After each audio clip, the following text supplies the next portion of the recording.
আমার নিজের হাতে তৈরি আজকে আপনাদেরকে ফুটিং দেখাবো। এখন এটা তুলবো, তোলার সময়টা কমপ্লিটলি আপনাদেরকে বিস্তারিত সুন্দর মতো দেখাচ্ছি, দেখতে থাকুন। প্রথমত একটা প্লেট নিয়ে নিলাম, কারণ এই প্লেটে ডালবো। আর চামচ দিয়ে আপনার সাইড দিয়ে কমপ্লিট তুলে ফেলতে হবে, মানে কি কারাটা একটু করে দিতে হবে, যেন মানে কি সুন্দর মতন কোনো ধরনের যেন না বাজে আর কি। আর এটা বানানোর প্রক্রিয়াটা আপনাদেরকে আমি নেক্সট ভিডিওতে অবশ্যই দিব, আপনারা দেখতে পারবেন। এখন এটা ঢালবো, আপনারা দেখবেন।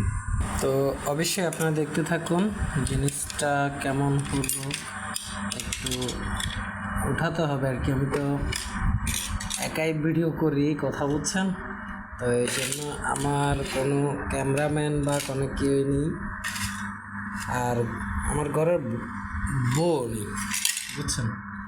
এটা হচ্ছে মেইন কারণ। আর এটা উঠতেছে না, মানে একটু বেজে আছে, তো এর জন্য কি করতে হবে, আর একটু সাইডটা একটু টেনে নিতে হবে, যেহেতু উঠতেছে না। তাহলে আমাদের থেকে করণীয় কি, এটাকে ভালোভাবে করে দিতে হবে।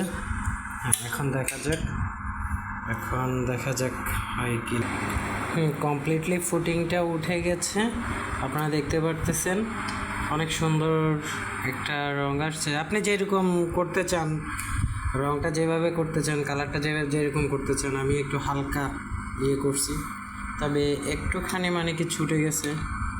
পুরোটা ঠিকই ছিল, একটু ছুটে গেছে, মানে যে আপনার চামচের লেগে, কারণ তুলতে অনেক সময় একটু হয়, তো এটাই আর কি। যাক, তো অবশ্যই অন্য সময় যখন মিশ্রণ করবো করব, আর একটা ভিডিওতে আপনাদেরকে দেখাই দিব। ভালো থাকবেন সবাই, খোদা হাফেজ।